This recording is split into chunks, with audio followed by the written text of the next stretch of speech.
Welcome to my YouTube channel and to my train room. Today's project is something that has been on my to-do list for a few weeks now, but the parts that I needed to do it didn't arrive in the mail until yesterday. So let's turn the camera around and get started. Here we see my main control panel in front of my harbour town. You'll notice that it's also above my work area. When the layout's in operation, this works great. Notice that the plug-in point for the Loconet is in the control panel. Between operating sessions, the panel stores out of the way so that I can use the work area.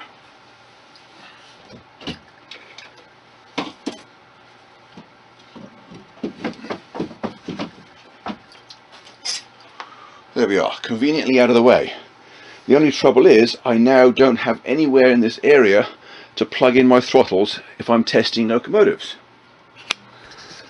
I have two more back here, one on the peninsula and one near this bridge, but they're both several feet away from where I want one. So for today's project I'm going to install another Loconet in this area under the bench work where it is not part of the control panel. So here is my new UP5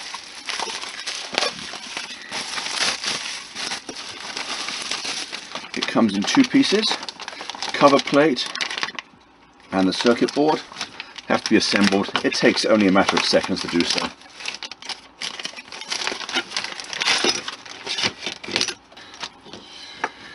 So we take the black screws out, position the board, or rather position the cover plate, and then put the screws back in again.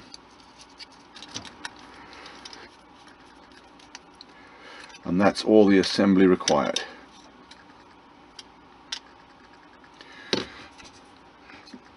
Now these used to be called UP3s, and I think the only difference between the 3 and the 5 is that this one has an extra connector in the back, which makes it very useful for complex layouts, because you daisy chain these from your master system and you need power in and power out. This one allows you to have a branch. Well, now that the panel has been assembled, we have to find somewhere to put it. Looking up under the layout, there are two wire loops, one here and one over here. That's what the control panel hangs from. And at first I was thinking it had to go outside of those. Then I realized that the only time I'm going to be using this plug-in is if the control panel is not there, so it doesn't really matter if it goes between them. My first thoughts were that I was going to install it in this corner, probably underneath here or in there somewhere, but it's a little bit too tall, and I also need to be able to get wires in the back. I'm not keen on having it come down below the bottom of the bench work, and I don't really want to install it in the fascia because it's not going to be used for operation, it's just for when I'm testing. And I was thinking, I've got that piece of plywood up there, but I can cut a hole in that because the scenery is a couple of inches higher above there, and I can mount it down there. That's one possibility. The other one is to put it on the angle like I showed just now and accept the fact that it comes down slightly below benchwork level. Or the other thing I can do is just,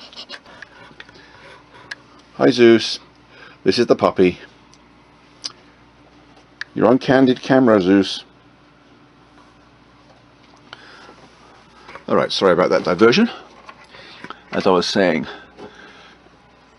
if I put it in at an angle, it'll still come down lower, but I can cut the top of the faceplate off because I don't really need it. All that is Digitrax advertising.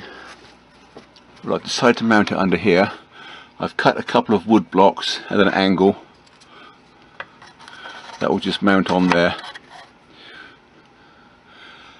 and it's a reasonable angle to plug it in without too much difficulty. I've already started drilling holes through the bench work. I'm going to have to take the light down to be able to get a path for the wires. So let me do that and I'll be right back. Well, I've taken the light down, or one end of it anyway, and as luck would have it, one of the wiring holes in my bench work is close enough to use. So I'm going to thread the wire through there. I don't even have to drill any more holes.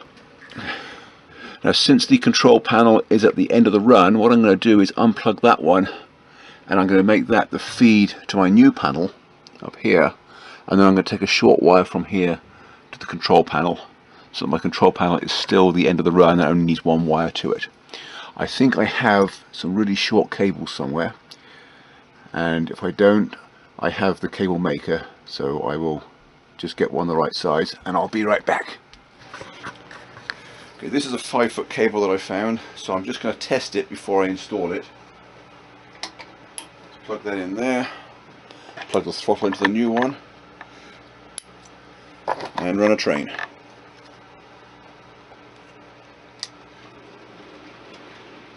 And it works.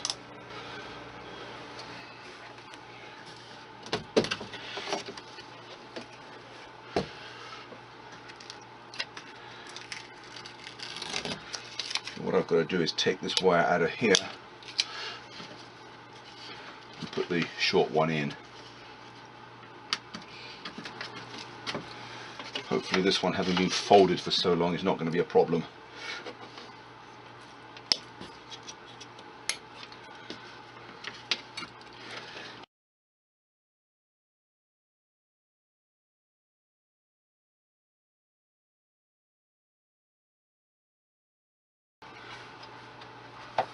It's just going to get a couple of screws in there. I'll put the light back and tidy up all these cables here, and then I'll be done. So let me go away and do that, and I'll be right back. Well, I've tidied up the wires again, tied them up in a bundle, tucked them up there, put the light back, and I've got some screws holding that firmly in place. Time to just test it and make sure it works.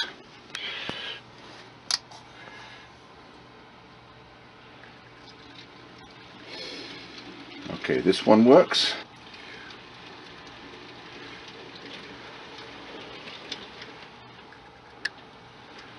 And now all I have to do is set up the control panel again and make sure that that one still works.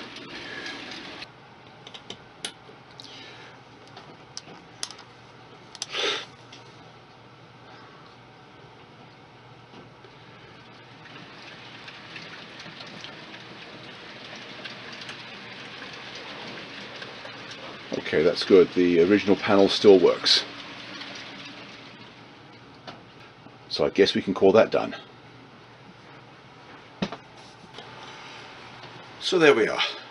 That was a pretty easy project. I think it took me about an hour from start to finish. The worst part of the project was the fact that my garage was about -10 degrees this morning. I think that's about -20 something in Celsius, I'm not quite sure. So thanks for watching, and I hope to see you again next week. Bye for now.